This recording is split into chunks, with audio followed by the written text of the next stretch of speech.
Bonjour à tous, on va aborder aujourd'hui une activité d'introduction aux fonctions de densité. Pour donner du sens aux éléments qui vont être mis en place, on va contextualiser cette activité. Donc on s'imagine être dans une déchetterie publique et on demande aux utilisateurs la distance entre leur domicile et la déchetterie. Donc on observe ici les réponses obtenues sous forme d'un histogramme. Donc, par exemple, je vous rappelle qu'un histogramme, c'est l'air sous la courbe qui correspond à la fréquence, l'air pardon, sous la barre. Donc on voit par exemple que la première barre, qui a une largeur de 1, puisque c'est entre 0 et 1 km, on voit qu'elle a une hauteur de 0,2. On peut donc en déduire qu'il y aurait 0,2, soit 20% des personnes qui ont répondu au questionnaire qui habiteraient entre 0 et 1 km. Donc une personne arrive, on voudrait évaluer la probabilité, par exemple, qu'il habite à une certaine distance de la déchetterie. Donc on va noter grand X la réponse donnée par cet utilisateur. Donc c'est une variable aléatoire qui correspond à la distance entre le domicile et la déchetterie.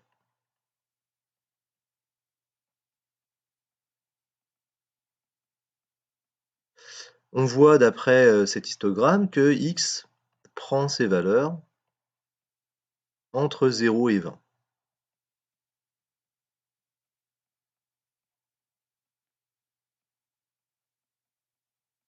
Et 20 km, on va dire que ce sont des kilomètres. Donc on va utiliser maintenant cette étude statistique pour essayer d'évaluer la probabilité. Donc par exemple, quelle est la probabilité que la personne qui arrive habite entre 6 et 7 km?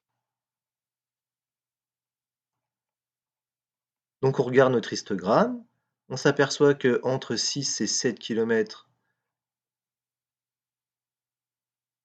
il y a eu une proportion donc, de 0,6 fois 1, parce que je vous rappelle que c'est l'aire de la barre qui va nous intéresser, donc 0,06 fois 1, c'est-à-dire 0,06. Donc il y aurait 6% des personnes qui habitent entre 6 et 7. Donc la personne qui arrive, elle a une probabilité d'habiter entre 6 et 7 km de la déchetterie de 6.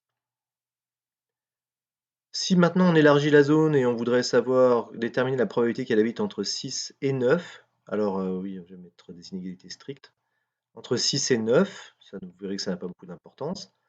Donc ça veut dire qu'on va déterminer l'air sous cette barre-là et l'air sous cette barre-là. Donc d'après le graphique et la précision qu'on peut en tirer, on aurait une aire de 0,6 pour la première barre, une aire de 0,05, donc c'est 0,06 pour la première, 0,05 pour la deuxième, et à peu près 0,04 pour la troisième, ce qui fait une aire de 0,15.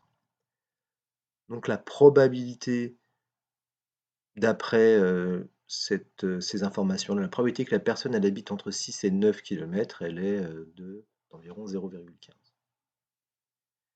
Donc que se passe-t-il si on augmente la précision? C'est-à-dire ici, on va affiner la zone, c'est-à-dire on va faire une zone de 500 mètres. Donc on voit que les répartitions évoluent légèrement et on obtient cet histogramme, un petit peu plus précis. Voilà. Et donc on va se poser les mêmes questions. Quelle est la probabilité que la personne elle habite entre 6 et 6 km 5? Donc en observant notre histogramme, c'est cette aire-là qui va nous intéresser. Alors, la différence, c'est que la barre elle a la même hauteur, elle a 0,06, mais maintenant son aire dépend aussi de sa largeur, et la largeur elle est de 0,5. Ce qui nous fait donc du 0,03. Donc il y aurait, d'après cette étude statistique, 3% des personnes qui habitent entre 6 et 6,5. On pourrait évidemment se poser la même question. Quelle est la probabilité que la personne elle habite entre 6, décidément j'oublie à chaque fois de mettre une égalité stricte, parce que c'est comme ça que j'avais défini au départ les classes, entre 6 et 9, Eh bien, de la même façon, il faudrait déterminer l'air sous chacune de ces barres jusqu'à 9 et toutes les additionner.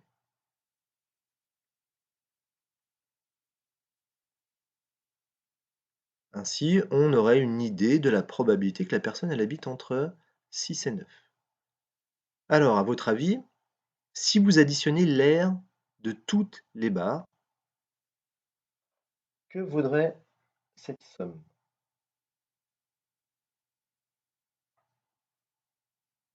En fait, en additionnant l'air de toutes les barres, vous prendriez en compte toutes les personnes et vous auriez une aire totale qui serait égale à 1, c'est-à-dire à 100% des personnes.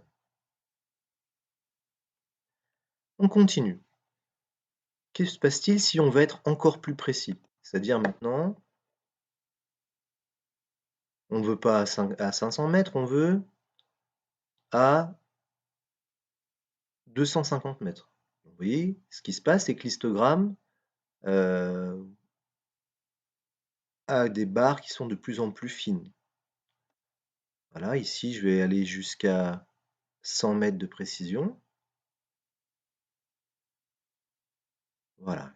Qu'est-ce qu'on observe? Donc, on observe que les barres ont à peu près toujours la même hauteur, mais sauf qu'elles deviennent très très fines.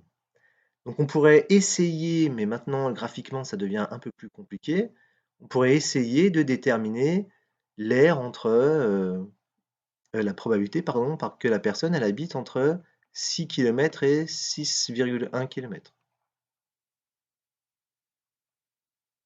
Donc ici, on aurait encore une hauteur de 0,06 multiplié par la largeur de la barre, ce qui ferait une probabilité de 0,006. Vous auriez 0,6% de chance de tomber sur une personne. Donc on s'aperçoit que plus vous voulez être précis dans la zone, plus la précision, plus la probabilité est petite. Ce qui est normal puisque vous avez maintenant énormément de zones qui interviennent, donc vous avez beaucoup moins de chances de tomber dessus.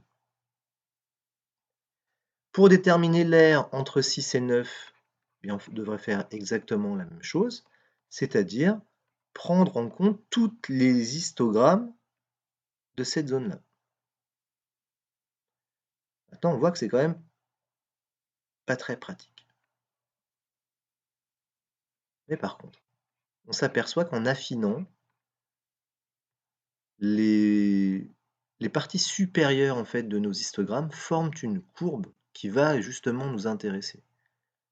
Plutôt que de calculer toutes ces aires dans rectangle, est-ce qu'on ne pourrait pas simplement utiliser la fonction dont la courbe est donnée et représentée par les sommets des rectangles? Donc on s'aperçoit qu'il y a une fonction qui va ressortir de notre étude et qui va peut-être nous permettre de déterminer une probabilité. Donc, cette fonction,